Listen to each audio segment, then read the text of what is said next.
ಸಾಮಾಜಿಕ ಕಳಕಳಿ YouTube channel ವತಿಯಿಂದ ವಾರದ ಸಂಚಿಕೆ 286. ಇವತ್ತಿನ ವಿಷಯ ಸಾಮಾಜಿಕ ಶೈಕ್ಷಣಿಕ ಸಮೀಕ್ಷೆ. ಕರ್ನಾಟಕ ಸರ್ಕಾರದ ಹಿಂದುಳಿದ ವರ್ಗಗಳ ಶಾಶ್ವತ ಆಯೋಗದಿಂದ ಏನು ಸಮೀಕ್ಷೆ ಪ್ರಾರಂಭ ಆಗಿದೆ ನಿನ್ನೆಯಿಂದ, ಅಂದರೆ 22ನೇ ತಾರೀಕಿಂದ ಅದು ನಡೀತಾ ಇದೆ. ಕೆಲವರೆಲ್ಲ ಅದನ್ನು ವಿರೋಧ ಮಾಡ್ತಾ ಇದ್ದಾರೆ, ಕೆಲವರೆಲ್ಲ ಹೈಕೋರ್ಟಿಗೂ ಕೂಡ ಹೋಗಿದ್ದಾರೆ. ಹೋಗಲಿ, ಇದಕ್ಕೆ ವಿರೋಧ ಮಾಡೋರು ಯಾರು ಅಂತ ಎಲ್ಲರಿಗೂ ಗೊತ್ತಿದೆ. ಅಲ್ಪಸಂಖ್ಯಾತರು ಮಾಡಲ್ಲ, ದಲಿತರು ಮಾಡಲ್ಲ, ಹಿಂದುಳಿದ ಜಾತಿಗಳು ಮಾಡಲ್ಲ. ಕೆಲವರು ಸ್ವಲ್ಪ ಮುಂದೋಗಿ ಏನು ಹೋಗ್ಬಿಟ್ಟಿದ್ದಾರೆ, ಮುಂದೆ ಅವರು ಮಾತ್ರ ಮಾಡೋದು. ಹಿಂದೇನೂ ಮಾಡಿದರು, ಇವತ್ತು ಮಾಡ್ತಾರೆ, ವರದಿ ಬಂದಮೇಲೂ ಕೂಡ ಮಾಡ್ತಾರೆ. ಅವರ ಚಾಳಿ ಅದು.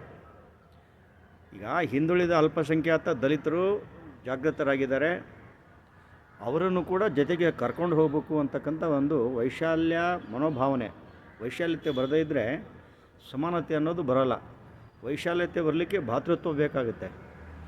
ಕೆಲವರೆಲ್ಲ ಹೋಗಿದ್ದಾರೆ ಲಾಯರ್ಸ್ಗಳು, ಯಾವುದೋ ಕರ್ನಾಟಕ ರಾಜ್ಯ ಸರ್ಕಾರಕ್ಕೆ ಅಧಿಕಾರವೇ ಇಲ್ಲ ಅಂಥೇಳಿ. ಸರ್ಕಾರ ಅಂದರೆ ಸುಮ್ಮನೆ ಇರುತ್ತಾ?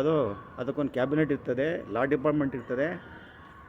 ಆರ್ಟಿಕಲ್ 46 ಪ್ರಕಾರ ರಾಜ್ಯಕ್ಕೆ ಶೈಕ್ಷಣಿಕ, ಸಾಮಾಜಿಕವಾಗಿ ಮತ್ತು ಆರ್ಥಿಕವಾಗಿ ಯಾರು ಹಿಂದುಳಿದಿದ್ದಾರೆ ಅವರನ್ನು ಉದ್ಧಾರ ಮಾಡಬೇಕು, ಅಭಿವೃದ್ಧಿ ಮಾಡಬೇಕು ಅಂತ ಹೇಳಿದರೆ ಲೆಕ್ಕಾಚಾರ ಇರಬೇಕಲ್ವಾ?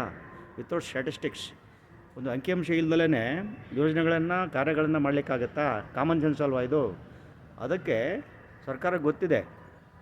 ತಂತ್ರಜ್ಞಾನ ಆಧಾರಿತ ಸಮೀಕ್ಷೆಯನ್ನು ಮಾಡ್ತಾರೆ, ಲೋಪದೋಷಗಳಿದ್ದರೆ ಪುನಃ ಸರಿಪಡಿಸ್ತಾರೆ. ಸರ್ಕಾರ ವರದಿಯನ್ನು ಅನುಮೋದನೆ ಮಾಡೋಕ್ಕಿಂತ ಮುಂಚೆ ಪುನಃ ಚರ್ಚೆಗೆ ಡಿಬೇಟ್ ಮಾಡ್ತದೆ, ಸರಿಪಡಿಸ್ತದೆ, ಅಂತಿಮಗೊಳಿಸ್ತದೆ.